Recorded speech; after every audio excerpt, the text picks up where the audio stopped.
Hi అండి, welcome to my channel Hari Lakshmi. ఇవాళ మా డ్రాగన్ చెట్టు నాకు బిగ్ సర్ప్రైజ్ ఇచ్చేసింది.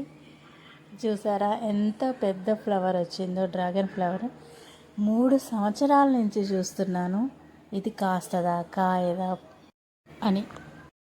ఇంకో మొగ్గ కూడా ఉండే, అది ఎందుకనో మరి ఎండిపోయింది. ఈ ఒక్క ఫ్లవర్ మాత్రం బాగా ఇచ్చుకుంది. అయితే ఇదే సర్ప్రైజ్ అనుకుంటే ఇంకా పెద్ద సర్ప్రైజ్ ఇచ్చింది మా గార్డెన్ నాకు. రండి మీకు ఇంకోటి చూపిస్తాను.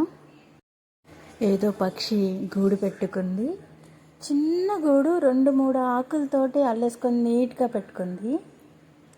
పెద్దగా డిస్టర్బ్ చేయొద్దు, స్లోగా నిదానంగా చూద్దాము. ముందు గూడు వరకే పెట్టుకుంది అనుకున్నాను, కానీ దానిలో బుజ్జి బుజ్జి పిల్లలు ఉన్నాయి. చూడండి ఎంత బుజ్జి బుజ్జిగా ఉన్నాయో. 3 పిల్లలు ఉన్నాయి అనుకుంటా, కనపడుతుందా క్లియర్గా? ఇంతకన్నా దగ్గరికి వెళ్ళి చూడండి. డిస్టర్బ్ చేయదలుచుకోలేదండి. మరో నెక్స్ట్ ఇంట్రెస్టింగ్ వీడియోతో కలుద్దాం. Please like and subscribe.